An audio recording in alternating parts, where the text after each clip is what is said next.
इतने अच्छे इंस्पायरिंग शब्दों के लिए। और मुझे एहसास हुआ कि इतनी भीषण गर्मी में आप सब लोग यहाँ मेरे आने का इंतज़ार कर रहे थे, तो सबसे पहले उसके लिए अपना आभार प्रकट करूँगी। यहाँ पर इतने दिग्गज और इतने माननीय लोग हैं। मैंने बिल्कुल ये अपेक्षा नहीं की थी कि इतने सभी लोग होंगे। सच बोलूँ तो आप सभी माननीय लोगों के नाम और इतनी बड़ी बड़ी उपलब्धियाँ याद करना भी इस छोटे से समय में मेरे लिए मुमकिन नहीं होगा। इसलिए मैं आप सबको सर झुकाकर नमन करती हूँ और यहाँ आने साधुवाद साधुवाद साधुवाद और यहाँ आने के लिए मैं आप सबकी आभारी हूँ। यही कहना हुआ तो मैं सबसे पहले धन्यवाद करना चाहूँगी अपने नाना जी और अपनी नानी जी का, जिनका ये घर है, ये गांव है, जहाँ मैं अपनी गर्मियों की छुट्टियों में आया करती थी और जिन्होंने हमेशा मुझे बहुत प्यार से, नाना जी हमेशा यही बोला करते थे, कभी कभी ये बोला करते थे कि मेरी तबीयत बहुत ख़राब है और उसके बाद ये बोला करते थे कि बेटी तू तो पढ़ती रहना, कैसी चल रही है पढ़ाई। उनके पास ये दो चीज़ें रहती थी। और मेरी नानी जी तो आप सभी को पता ही है कि क्योंकि उनका रुझान भी काफ़ी इस तरफ है, हमेशा मुझे कहती थी कि मैं बढ़ चढ़ के प्रतियोगिताओं में और जगह जगह जाकर हिस्सा लूँ। और यहाँ पर मेरी दादी भी उपलब्ध हैं, तो मैं उनका भी धन्यवाद करूँगी यहाँ पे आने के लिए। उनका आशीर्वाद हमेशा हमारे साथ ही रहता है, लेकिन मेरे स्वर्गवासी दादा आज हमारे यहाँ नहीं हैं, तो मैं आप दोनों की बहुत ही आप दोनों का दिल से शुक्रिया अदा करती हूँ। मेरे पिताजी और मेरे माताजी भी यहाँ पे हैं और बेशक इनका जितना शुक्रिया मैं करना चाहूँगी शायद कभी कर ही नहीं सकती। आई थिंक इस एग्ज़ाम जो हम सभी जानते हैं, शायद सुनने में आता है कि ये एक बहुत ही कठिन परीक्षा है। तो अगर आप ये देखें तो एक साल में इस परीक्षा की तैयारी करना बिना माता पिता के सहयोग के तो मुमकिन ही नहीं है। और यहाँ मैं स्पेशली थैंक करना चाहूँगी अपनी मम्मा का, मेरी माता का, जिन्हें आप सब प्यार से क्या बुलाते हैं वो आप सबको पता ही है। और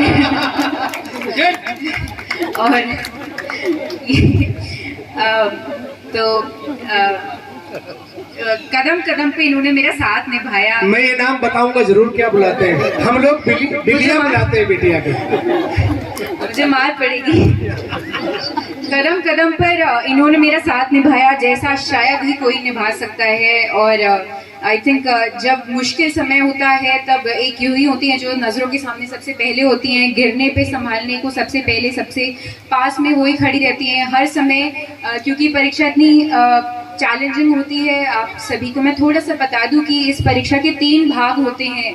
तो अगर आप एक भाग से ही पीछे आप उसमें पास करके दूसरे भाग तक जाते हैं, लेकिन आपने दूसरा भाग पास नहीं किया, जैसे कि सर बता रहे थे इंटरव्यू वाला किस्सा, तो आपको फिर से शुरुआत से शुरू करना पड़ता है। तो मुझे लगता था कि एक साल में तो ये नहीं हो पाएगा, मुझे एक नौकरी ढूंढनी चाहिए अपने लिए, क्योंकि आप सभी जानते हैं मेरे पापा सेना में हैं और इनकी नौकरी शायद 15-16 साल में लग गई थी। तो मुझे लगता था मैं इतनी बड़ी 20-21 साल की हो गई हूँ, क्या कर रही हूँ घर पे बैठे बैठे। तो मेरी मम्मा जो है हमेशा मुझे याद दिलाती थी कि मुझे इन सब टेंशन लेने की कोई ज़रूरत नहीं है, मेरा प्रथम प्रयास में फर्स्ट अटेम्प्ट नहीं होगा। और मेरे पापा ने जब देखा कि मैं इतनी लगन से, इतनी मेहनत से इस शायद तैयारी कर रही हूँ, तो मेरा जब सेना में चयन हो गया था अधिकारी पद पर, तो इन्होंने भी मुझ पर पूर्ण विश्वास दिखाया। और जबकि यूपीएससी का जो है रिजल्ट परिणाम आया भी नहीं था, तभी इन्होंने मुझे ये हौसला दिया कि मैं इसी की तैयारी करूं, जो मुझे मौका मिला है सेना में एक अधिकारी पद पर जाने का, मैं उसका त्याग करूं। तो शायद ये सब सपोर्ट अगर नहीं होता तो बिल्कुल भी पॉसिबल, बिल्कुल भी मुमकिन नहीं हो पाता, इस पद पर पहुंचने का मौका मुझे नहीं मिल पाता।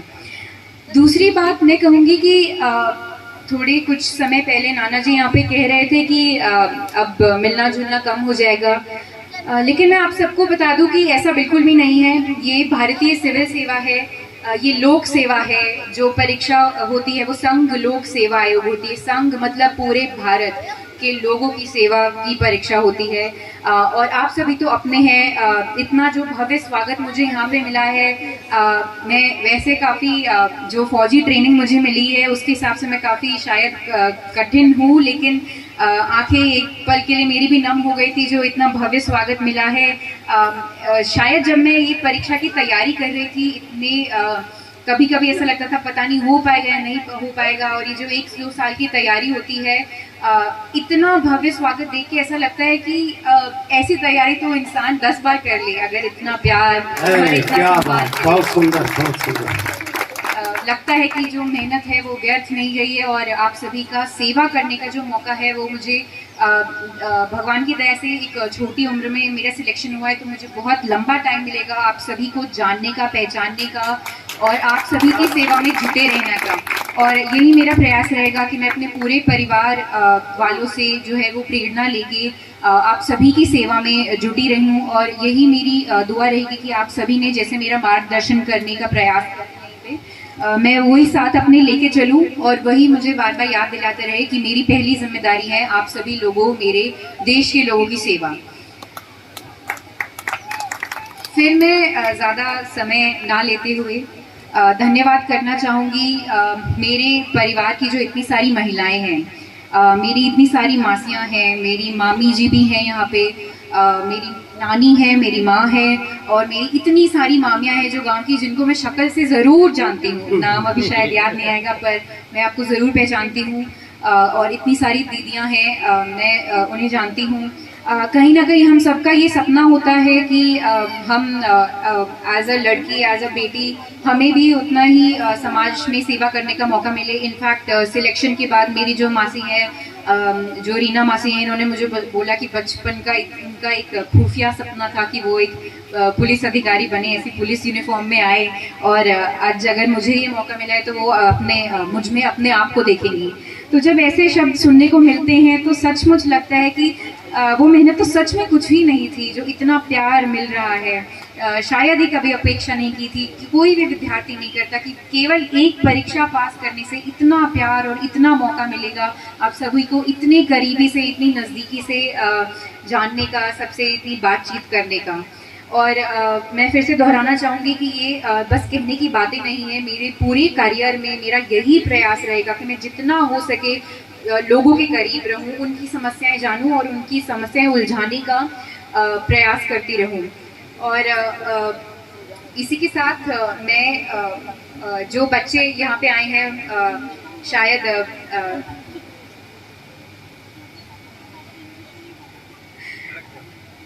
मैं माफ़ी चाहूँगी। मुझे जब भी मौका मिलेगा कि मैं आप सभी की समस्याएं सुलझाने का पूर्ण प्रयास करूँगी। और हाँ। और इससे पहले कि मैं इस प्रोग्राम के जो ऑर्गेनाइजर्स हैं और जो इस घर की एक तरह की नींव है, उन का धन्यवाद करूं, मेरे मामाओं का, मैं एक बार संबोधित करना चाहूँगी उन छात्रों को, उन बच्चों को जो शायद उत्साहित होकर मुझसे मिलने आए हैं, आधे, और आधे जिनको धक्का मार के घर वालों ने भेजा है कि जाओ जाके देख के आओ क्या बनी है लड़की। तो उनको संबोधित करते मैं यही कहना चाहूँगी कि हमारा देश जिस जगह पे है आज, हम सब बहुत बहुत बहुत खुशकिस्मत हैं कि हम इस देश में पैदा हुए, क्योंकि हमारे पास वो सभी जो बेसिक चीज़ें होती हैं आगे बढ़ने के लिए किसी भी देश को, वो सब उपलब्ध हैं। और अब जिम्मेदारी हम सबकी है, हम युवाओं की है। शायद ही किसी देश में युवाओं को मौका मिलता है कि वो खुद एक एक बच्चा अपने पूरे देश को ऊपर उठा सके।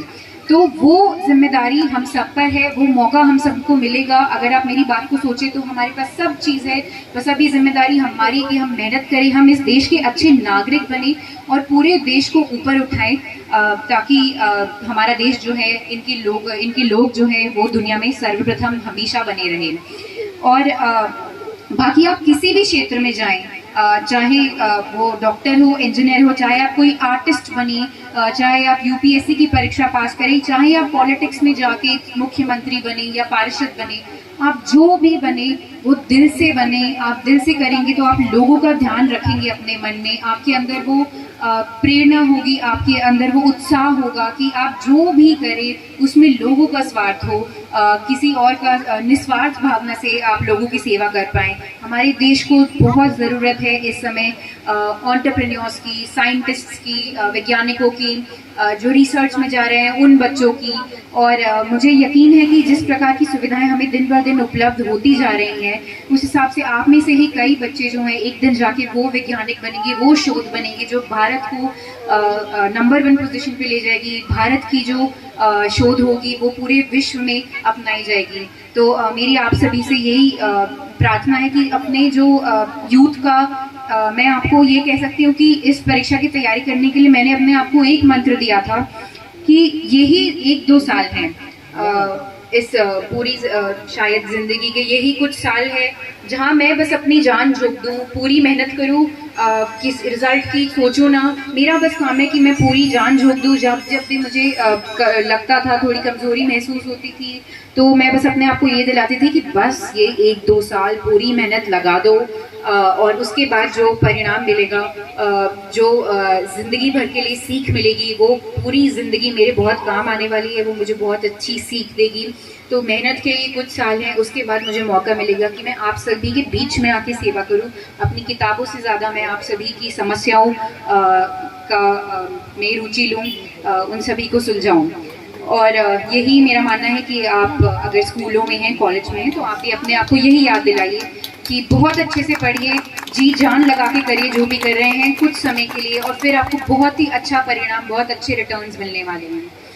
और अब मैं एक बार फिर से सभी जो दिग्गज लोग और माननीय लोग यहाँ पधारे हैं, जो मेरे इतने सारे रिश्तेदार हैं, जो ग्रामीण लोग यहाँ पे आए हैं, दूर दूर से जो लोग आए हैं, अपने परिवार वालों, सभी का शुक्रिया करूँगी यहाँ आने के लिए।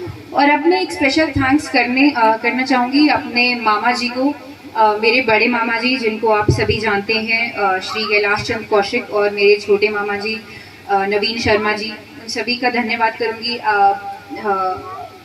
किसी कारण कि मैं इस परीक्षा की तैयारी कर रही थी, ये घर वालों को पता नहीं था, और जब रिजल्ट आया तो हमें तो किसी भी विद्यार्थी को तो शौक लगता ही है कि बन गए, हम जिसके लिए परिश्रम कर रहे थे वो हो गया है। परंतु क्योंकि घर वालों को नहीं पता था, तो इन्हें अचानक से पता चला कि इनकी जो भांजी है, ये तो इसे मौका मिलने वाला है कि ये इंडियन पुलिस सर्विस में से सेवा करे। तो जो खुशी थी, आई थिंक वो मुझे तभी महसूस हुई जब इन लोगों ने अपनी खुशी प्रकट करना शुरू किया।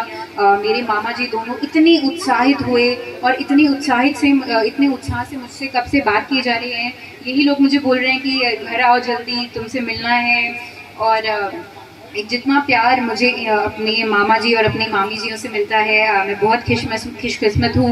और कभी कभी लगता था कि जब मेरा परिवार यहाँ फ़ोटो खिंचवाने के लिए खड़ा हुआ, तो आधी जगह हमारा खाली हो गई। तो इतना बड़ा परिवार है हमारा, इतना खुशहाल परिवार है।